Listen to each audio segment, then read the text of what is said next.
Up next, we have an overview of FreePBX, where we've gone for the last year and where we're going forward. My name is Lorne Gaetz. Beside me here is Chris Dolese. We split this talk into two parts. I'm the ghost of FreePBX past. Chris is the ghost of FreePBX future. And I'll start out with an overview. So I'm the product manager at Sangoma for the open source projects. I've been working with FreePBX and Asterisk for fun since about 2008, 2009, somewhere around there. And I've been working professionally with FreePBX since my employment in 2015 at Sangoma.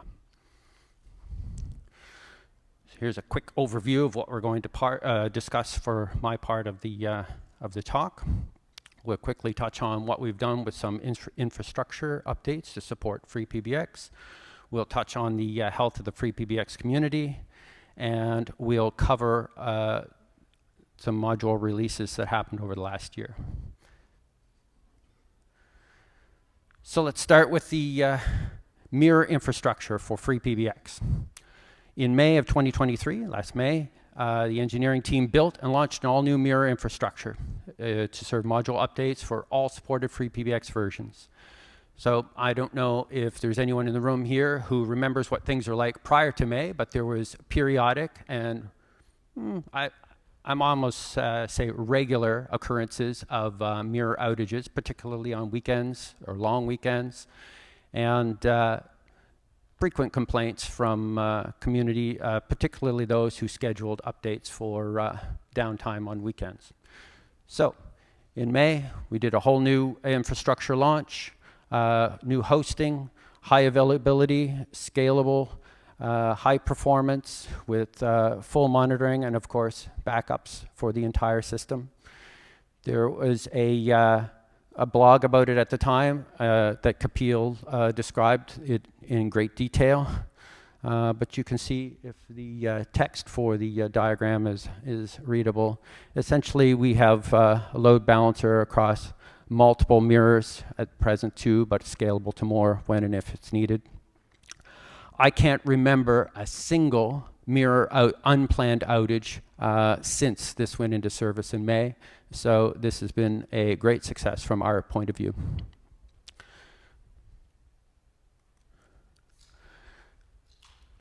Way back in 2016, the FreePBX team launched a service, the FreePBX Pastebin. For anyone who's not aware of this, it is a very convenient and simple way of dumping blocks of text that you can use for sharing with other people. It's particularly useful for the FreePBX forum when you're seeking help from others. I have these several hundred log lines. I'd like somebody to take a look and find the needle in the virtual or literal haystack to find my problem. It's particularly difficult to share large blocks of text on the forum, so this Pastebin comes in handy. And there is native support for it, right? And the FreePBX distro bash command with the word pastebin, pipe any standard output to pastebin. You will instantly get a URL back, which you can then share with others. And it's a quick, dirty, simple, no credentials, no security. It's a perfectly simple system for this support purpose. You can even use it in Sangoma support or for any other support purpose. It was getting a little long in the tooth, so back mid-year in 2023 in June, it was completely rebuilt, relaunched, and the old site was taken down. There's a slightly different configuration options enabled this time around, so pastes are not browsable, and they do expire, so it's less maintenance to keep going. Anyone who's not familiar with Pastebin, check it out.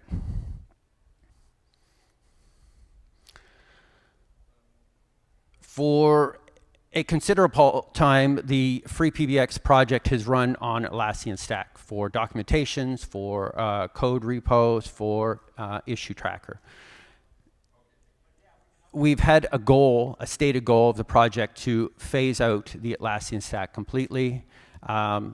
In the interest of time and other priorities, it got put off for a little while, and then it got put off again.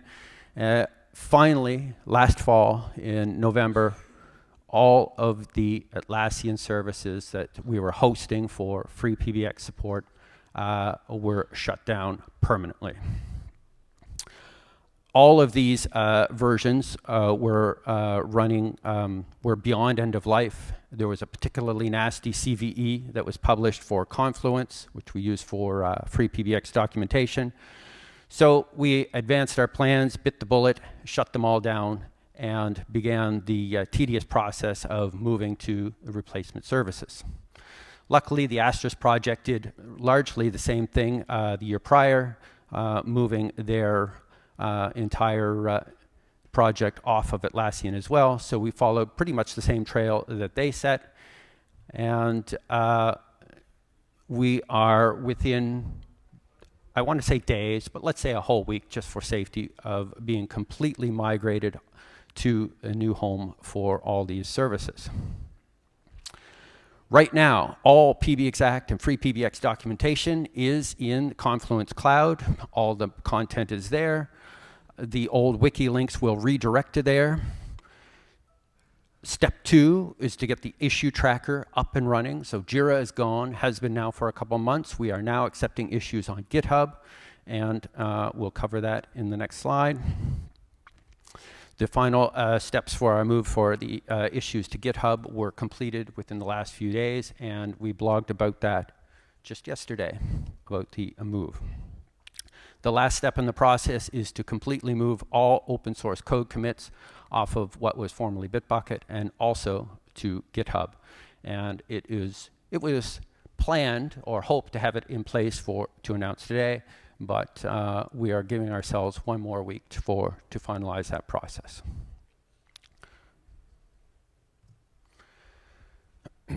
So, FreePBX documentation. It has long been stored on Confluence and the Atlassian project. We self-hosted. As I said, it's all been permanently moved. The new home of all official FreePBX documentation, everything that was formerly at wiki.freepbx.org, is now at sangomakb.atlassian.net.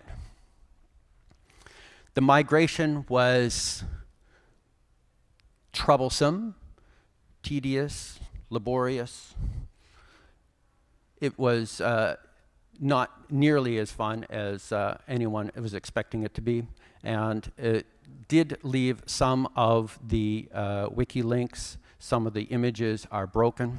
We are aware of that. We're slowly cleaning them up. It's a manual process. There's hundreds. I wanted to say thousands, but I didn't count the pages, so I'll safely say there are hundreds, many hundreds of pages, manually reviewing those just for a once-over final cleanup. We are doing that as time permits, but for the immediate term, expect that process to continue. Anyone that's following an old bookmark or a URL or a link in the forum to the former wiki content at wiki.freepbx.org will automatically be redirected to the new site, but you won't necessarily see the page that you're expecting to see. You might see the top level directory for the wiki space. In that case, a quick search in the search field for the page title that you're looking for will locate the page you want. The search works quite well on the new wiki version that we're using in Confluence Cloud, unlike the former version that was hosted at wiki.freepbx.org. And one final note, if anyone's familiar with the community documentation project that was launched, I want to say 4 years ago. That's a wild guess. There might be someone here, several, who remember better than I do when it happened. But anyway, there was an initiative to solicit community documentation to contribute wiki pages to the FreePBX wiki as an unofficial repository of community knowledge. All of that content was at wiki.freepbx.org. All of that content has been migrated to the new home. It probably is not the best place for it. It's still there, readable, searchable, and usable, But ultimately, I think we'll probably initiate a conversation about finding a more suitable home for it. The primary reason for that being that as unofficial documentation, it probably shouldn't live on the same domain as the official documentation to avoid any confusion. And also in its current location, it's not impossible, but it's difficult for community members to submit fixes and updates. And so for that reason, it will ultimately become stale if it stays where it is. Anyone who has thoughts on that can share them with me or anyone on the FreePBX team. And otherwise, we can expect a conversation to take place in the FreePBX forum. The issue tracker for FreePBX now officially lives on GitHub. We are no longer using Jira. Anyone who's not browsed the FreePBX source on GitHub, it's been there for a long time, but it's always been a mirror of our working Bitbucket that we used previously to last week. There is a considerable number of repositories there. Every single FreePBX module has its own repo. There are also several related projects to FreePBX that have their own repo. So there's dozens, maybe 100 or more, I, again, didn't count them, of individual repos on GitHub to support the FreePBX project. Every single one of those repos will have issues enabled ultimately, and that is a daunting place to send the end user to go to file an issue. And for that reason, we've opted to centralize all of the issue gathering at GitHub for FreePBX under the repo issue-tracker. There's a URL there. Once you find the right repo, it's a pretty straightforward matter to click the button New Issues. There's a handful of fields. You populate them. A couple are mandatory. Describe your issue, and it shows up publicly readable, viewable on GitHub for the whole world to see with all of the details for your bug. We manage ticket status on GitHub using labels in the way that Asterisk is currently doing. When a ticket is first opened and filed against FreePBX, it gets a label of triage, which unsurprisingly signals to the FreePBX engineering team that it needs to be triaged. We have triage meetings weekly. They occasionally get pushed for holidays or for other purposes, but we are pretty consistently meeting every week. It's currently on Tuesdays, formerly on Mondays. It will change the day of the week depending on schedules and other factors, but ultimately our goal is to meet weekly as a project team to triage all new issues, discuss existing issues, as well as a weekly touch base for all things engineering related. Once we see a triage ticket, we accept the ticket, we assume, yes, this is okay, this is something that needs to be dealt with. We will remove the triage label. We'll assign some other labels that are appropriate for whatever the report entails. And importantly, that ticket is then moved out of the issue-tracker repo to a repo that's appropriate for the content of the issue. If you're reporting a framework issue, we'll move it to the framework repo, etc. Luckily, GitHub anticipates such a use case in that all links to that ticket will continue to follow it to its new home. So the issue reporter will continue to find their ticket. They will get updates for all progress and status changes, and essentially use the GitHub issue tracker as it's intended. It works quite similarly to Jira in that regard.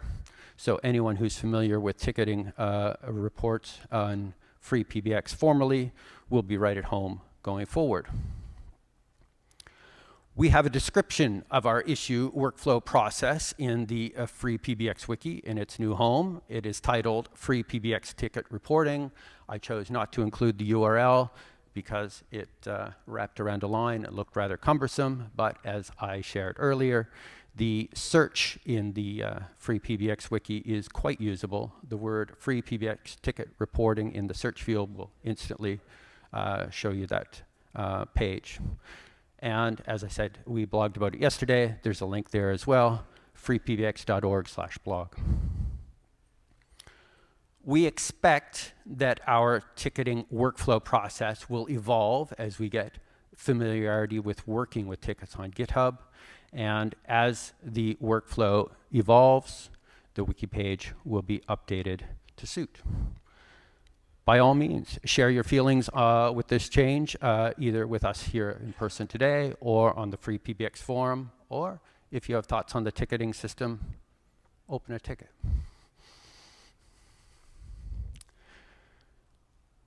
The open source code for FreePBX officially lives at GitHub at github.com/freepbx.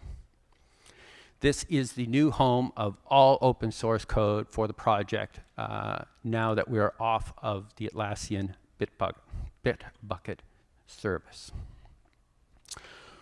Right now, as we speak, we are still using Bitbucket, only marginally. But I am assured that in the coming days, as much as a week, we will completely be off of Bitbucket and be onto GitHub for all commits going forward. There has been some impatience from the community, rightfully so, about our delay in moving to GitHub for this purpose. It takes a while to get everyone up and running on the same page and move workflows and automated processes that have been built on the Atlassian stack for many years. And the move has to be complete and sudden and abrupt and instant for everyone. So it required more planning than we anticipated, but it will happen, and it will happen very soon. As I shared already, there's a separate repo for each module. Interestingly, despite the FreePBX project not being fully moved over to GitHub, there was no official announcement that we're there, just an announcement that we are planning to move. We are seeing considerable community participation in the code submission process. I want to say we've gotten almost as much code submissions on GitHub in the last few weeks than we've gotten on Bitbucket for many months. It's shocking how the move to GitHub has attracted so much participation and attention. So it is quite obviously the right move, and the enthusiasm for this is much appreciated and a fun part to witness. As we said in our opening earlier, all FreePBX code contributions must come from a GitHub user that has accepted the CLA, and it is the same CLA that is in place for Asterisk, and ultimately, if we have any other open source projects, Sangoma will use the same CLA. You sign into GitHub, signify your acceptance, and all future pull requests will be considered from that point forward. Obviously, there'll be some changes from how we formerly worked using GitHub, as well as anyone who maybe have some interest in contributing code and has never done so. So we will blog and document that in the wiki with some basics to how to get started and how to proceed on that. And we hope to see everybody in the FreePBX forum with the CC badge under their name. Code contributor. Community contributor? Community coder. One of those. It's a CC. It's not carbon copy.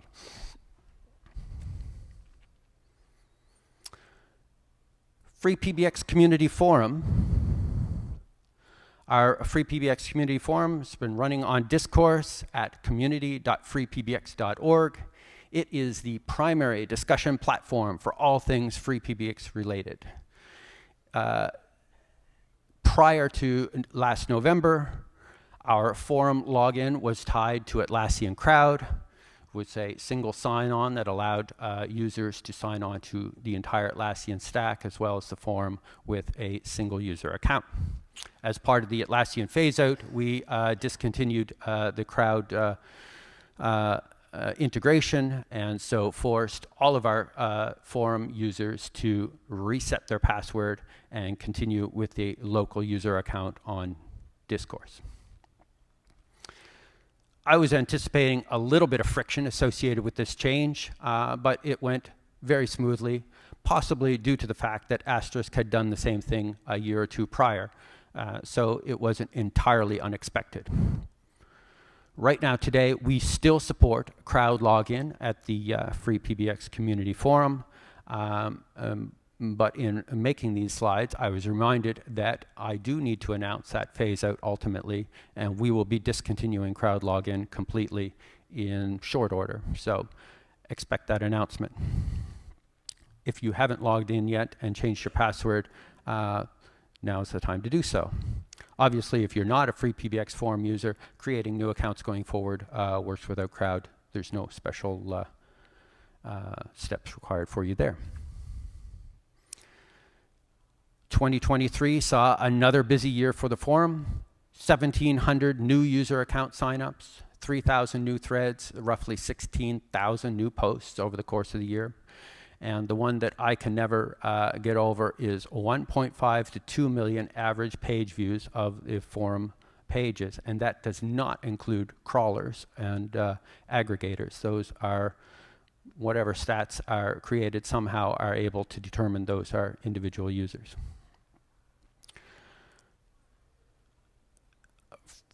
Chris will touch on this shortly. The FreePBX 17 discussion has been underway for months since the beta announcement and the FreePBX community forum. You can find all beta conversation about FreePBX in the category beta program issues. If you're not on the forum, you have ideas to share, that's the place to do it. Come and join the conversation.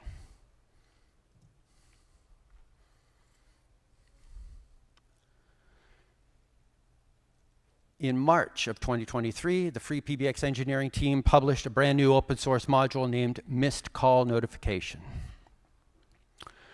We alluded to it earlier in the intro. This module addresses a common feature request where people wanted to be notified in some way that their phone had rung, but they did not answer it, regardless of whether the caller left a voicemail or not.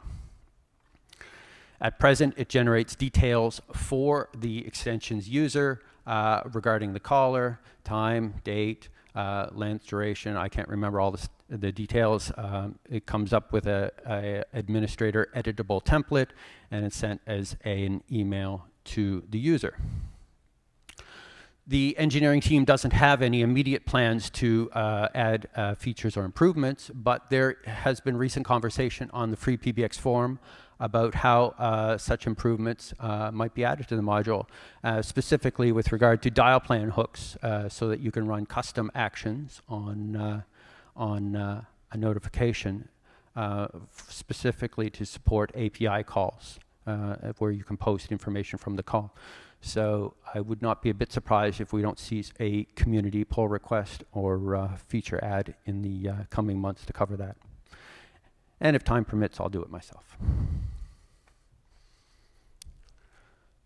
As we alluded to in the intro, 2023 has seen work on commercial modules, and obviously commercial modules are not the primary focus of this presentation, but for completeness, I will say that in the previous year, we have published a new module, SMS Plus, which extends the basic functionality provided by the SMS module. It provides message records for administrators to review and search, and gives the ability to block inbound messages from specific phone numbers. MFA module adds an additional factor for user and administrator login. It supports login tokens by email, voice call, or a mobile auth app. Also raised earlier, CDR Pro. See all your call details summarized in graphs, displayed individually as easy to read records where one call, one record, one line. automatically export the data on a regular schedule to a specific location that's defined in the file store module. Chris is not mic'd, so you didn't see him prompt me for that. Thank you, Chris. And CDR Pro has been very welcome reception from the user community and from the customer base. Last but not least, the RTAPI, the Sangoma real-time API module. It is used to support other commercial modules for real-time events.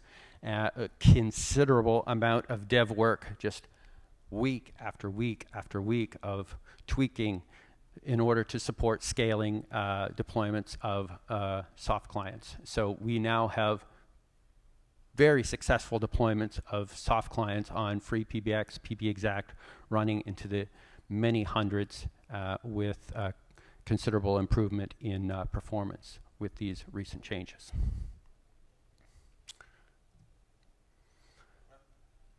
And with that, I'll turn the mic over to Ghost of FreePBX Future, and he'll talk about what happens going forward from here. Thank you. Thank you, Lorne. Good morning, everybody. Okay. What a wonderful place to have a conference. My name is Chris Dolese, VP of Support, and good to see everyone this morning. I'm also a certified FreePBX nut. And if Tim Gaetz is in the audience, I apologize for the 5:45 a.m. unconventional wake-up call. It's the front desk's fault. So what I'm going to talk about today is what the focus has been on FreePBX 17, and that has been the transition from CentOS to Debian. We'll talk about why we chose Debian, the changes in the install methodology, some familiarity efforts that people like myself just needed to include, the general performance increases that we're seeing, how do you get there, and what's ahead. So FreePBX 17, why Debian? 10 good reasons. I'm not going to get into the details here, but we'll start with stability, security, the community support, package management, compatibility, performance, long-term support, open source philosophy, customization, and reliability. Just about everything that you would want to cover here as far as a new base to house this thing. We believe we've checked all the boxes and we've got a good home.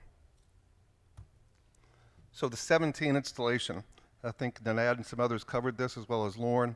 We are no longer ISO based. The ISO was monolithic. It required lots of development cycles for every new release.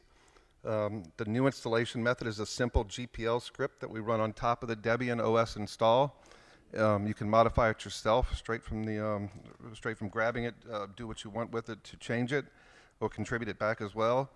The script is easier to maintain versus the complete ISO. It gives you enhanced visibility of exactly what we're doing when we're laying it down, and the flexibility related to the install procedure, it's there for you to change.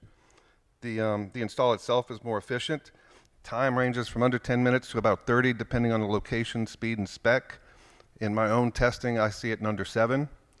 It's more cloud friendly. You can take a Debian VM from any of the cloud providers, DigitalOcean, Vultr, AWS, execute the install script, and FreePBX 17 is ready to run in 2 simple steps. I've also used the net install ISO as well for Debian on Vultr. It works just as well. Asterisk 21 will be installed by default. The previous installer, you could choose your Asterisk version. At this point, we're going to lay down 21. And if you want to change that after installation, you'll use asterisk version switch. Very simple. Some of the familiarity efforts and things to know with 17. We've adopted some of the common aliases and utilities into the install script. One of the things that really got me was LL. I don't know why, I'm just used to it, but ls minus AL was not something I wanted to do, so we've incorporated things like LL, HTOP, SNgrep, some of the familiar utilities that you've used. Another thing to be aware of is some of the naming conventions. HTTPD is now Apache 2. The correlation between dpkg apt-get versus RPM and yum, putting that together in your head is pretty simple, but that's how that kind of lines up. Apt-get update, apt-get upgrade, some things to know as far as keeping your distribution and the base modules up to date. Extensions menus, moving to connectivity. You'll see that change. It's also got a little dashboard warning letting you know that's happened.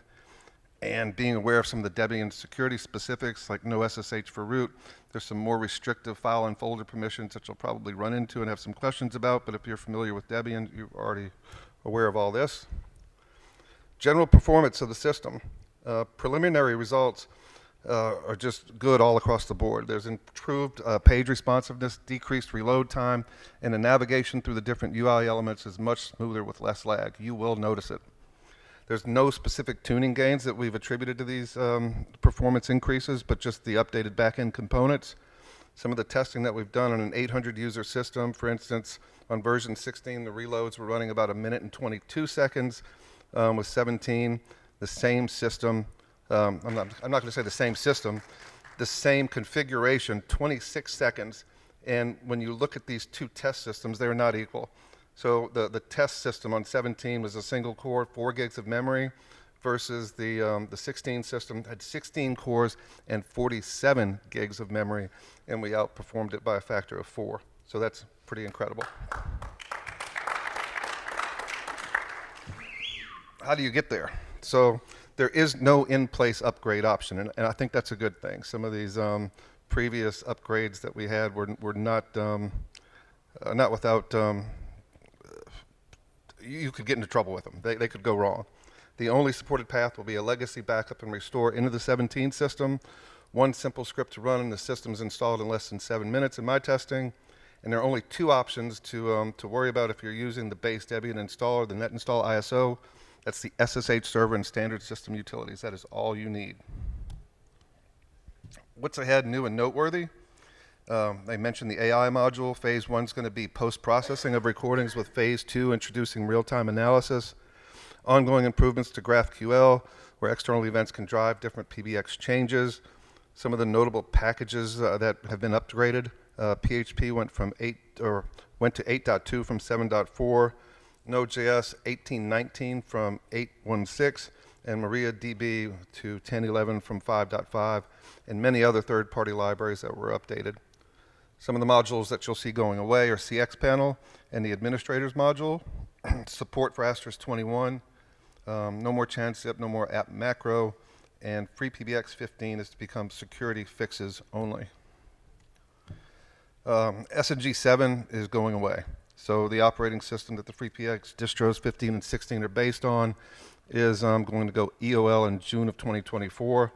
We'll continue supporting 16 with bug fixes and security fixes until it's EOL, but there will be no further OS updates issued for SNG 7.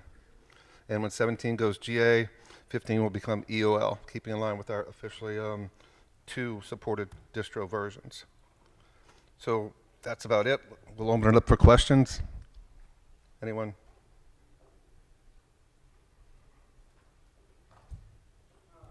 Shoot. What are we looking for stable download release? Lorne? Do you want to repeat the question? I didn't hear. Stable release when?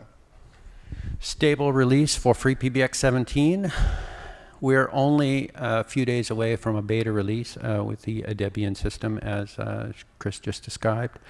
I'm shooting for a GA release in May. That gives us a few months. It's a compressed schedule compared to previous versions, but it's probably achievable with our engineering focus is really single-mindedly focused on 17 right now. So it is barely in time for the EOL notice for SNG 7, but our goal is to get there prior to that. Right over here.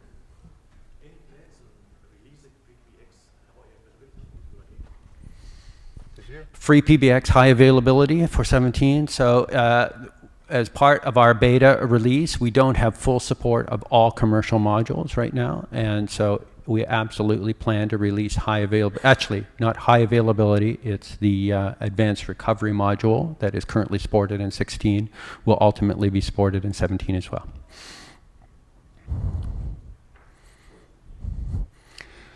Way in the back.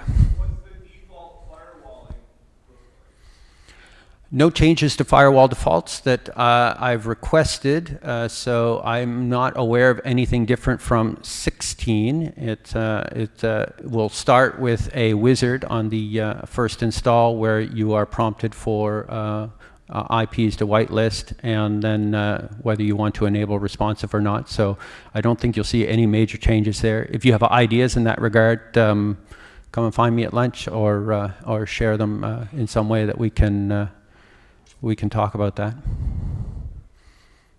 That goes for everyone.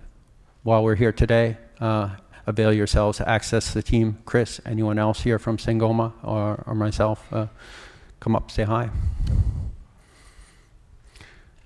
You have a question, Mike, or are you just waving? Saying hi. So Mike said hi, so he's off the list. The rest of the onus is on everyone else to follow suit. How many FreePBX users in the house? All right. That's awesome. Cool. Any final questions, comments, thoughts? Well, grab us, say hello, and if you have any questions, come see us. Excellent. Thanks, everyone.